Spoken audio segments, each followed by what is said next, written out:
My people. Alright. Joseph coming your way again. More stupid bowling opinions. This is going to be one of a three-part series about why you should be what I call an advantage bowler if you average over, we'll say, 220 to 230. Okay? And it's going to end with a very detailed presentation on what I believe the industry standard for handicap should be for the next, we'll say, 20 or 15 or so years, 10 to 15 years in the sport, which will then go up from that. Okay, but let's get this out of the way first. I'm going to ruffle a lot of feathers here, especially if you're coming here from a different bowling-related channel. And the reason I call this stupid bowling opinions is because I'm just some dude who has some opinions about bowling. Okay, I'm not like I'm not J.R. Raymond. I'm not Darren Tang. I'm not even that character from Ten Pin Life. I forget his name. Ben, I think. No, I'm just some dude. I'm not even Michael Gonzalez, the 220 average bowler. I'm just some dude. Okay, who has been bowling since he was 6 years old. That has been since the late 80s.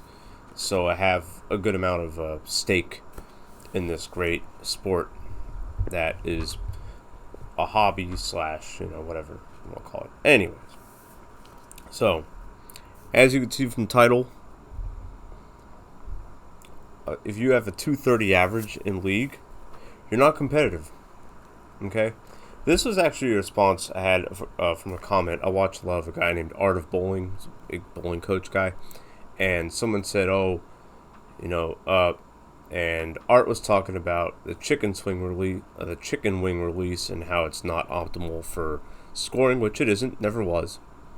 And then someone said, I've been averaging 210 with that for years and years and years. So if it works, it works.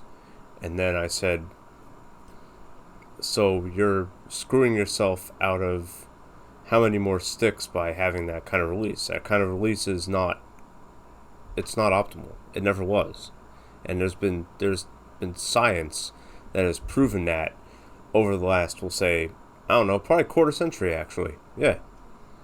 In fact, that's one thing that held me back for up until now, because I'm going to be changing that up, was I have a massive chicken wing release, and it destroys my scores no matter what.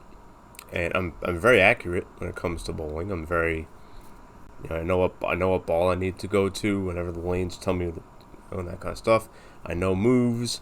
I know where to play on the lane at, with when it comes to patterns and stuff and lane topography. I know all of that, but that doesn't matter if your release is not optimal. And the chicken wing release is not optimal. Okay, it isn't. Never was. So same with spinning. Same with spinning the ball, coming around like that. I've done that my whole life pretty much, and that's why I don't have honor scores. That's why I don't have. That's why I have exactly one perfect game, and it was during action bowling. You know what I mean? That's why my highest set is a 784. That was also during action. My highest in USBC leagues is 778. So, if you fix that one thing, everything will get better. But then someone responded to me saying, "Oh, how come a 210 average isn't competitive?" I think isn't a 230 average competitive no matter what? And they said something along those lines. And I said, no, because the league for the last 20 or so years has been more scoreable than it's ever been. Okay? Back when I first started bowling in 1988, if you averaged 200, you were damn good. A few reasons why that was. Number one, lanes, bowling lanes, weren't synthetic. Most of them were wood, so that was very inconsistent. Oiling was done sometimes by machine, sometimes with sometimes hand oiled. What kind of ball technology did we have in the late 80s and early 90s?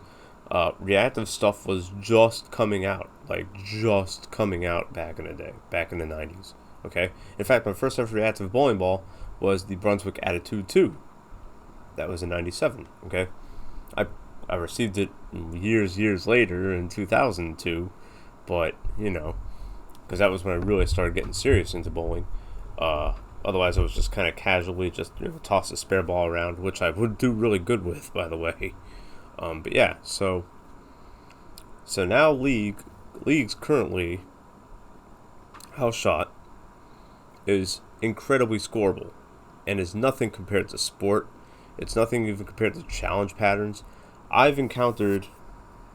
So me personally, you could put me in one house with one house shot, and I can average like 220 plus blindfolded. There's one place where I bowl no tap doubles at over in Albany, Georgia, and so one lane is house shot, one lane is sport shot. On the house shot, I'll miss the pocket like once every 3 games. Okay. The sport shot one, I'll miss the pocket like 3 times because that lane has topography that fits my style. Okay. But if you put me on another house with a different house shot, I might struggle. Okay. Like the place I bowled at when I was a kid, Sawgrass Lanes in Tamarack, Florida, it is known for having like a 45-foot house shot. It's 45 feet. So right from the jump, of course, it's all reverse oil, so it all gets stripped out. But out of the gate, your ball's not moving at all. Okay, how does that affect low rev guys like myself who can barely get 200 RPMs? Gonna have low scores out of the gate, or even might have low scores all the time. Like my highest set there was like, in my adult life, my highest set there was like I think a 713. Okay, and that took like all entire season for me to get. Okay, and it had like a couple 250s and a 190 or something like that. Or no, I'm sorry, it had like a couple 250s and a 210. Okay, so that's one reason why 230 average isn't competitive, because your 230 average in your one league on Wednesday night or on Thursday night or on Friday or on Monday night it's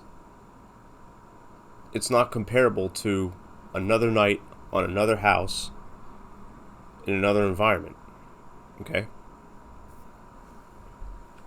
In fact, the place I was bowling league at, we do no tap tournaments, right? And this is on a sports shot. And there's this one dude who in my league averaged 240. Okay, left-handed, a lot of rotation, a lot of revs, and is accurate on spares and other stuff like that. You know what I mean? His low set for a night in the league would be like 620.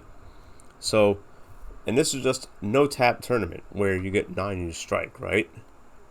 So, by logic of someone who says, "Oh, a 230 average is competitive," by that logic, this dude should be running away with every like all the time. He should be running away with all of it in these no tap tournaments. That's not the case. It is not the case. He wins some, and he loses some, just like everyone else. Okay? And house shots do not.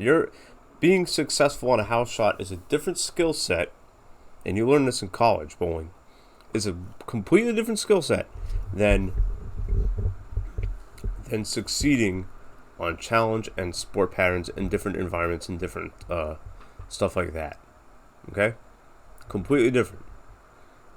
You could even have in different houses in your city, a 230 average. You go out of that city into a different center on a different pattern, there's no guarantee that you're gonna average 230. There isn't. There's no guarantee at all. So that is why a 230 average in league, in regular league, in sport league it's different. If you're averaging 230 in sport league, you're pretty competitive, I'd say, because now you've proven that you can score real high on sport shots. Now you can go to that PBA regional and guys will be like, oh, here comes this dude who averaged 230 in his sport league. Now you're good, but whatever. Anyways, so in the second part of this 3-part kind of series, I'm gonna call it stupid bowling opinions about averages, I guess. I'm gonna tell you why, if you know you can average 230, why you shouldn't average 230. Okay. That one's going to be a doozy too. I'm going to ruffle some feathers with that one, and I'm definitely going to ruffle some feathers with the last one.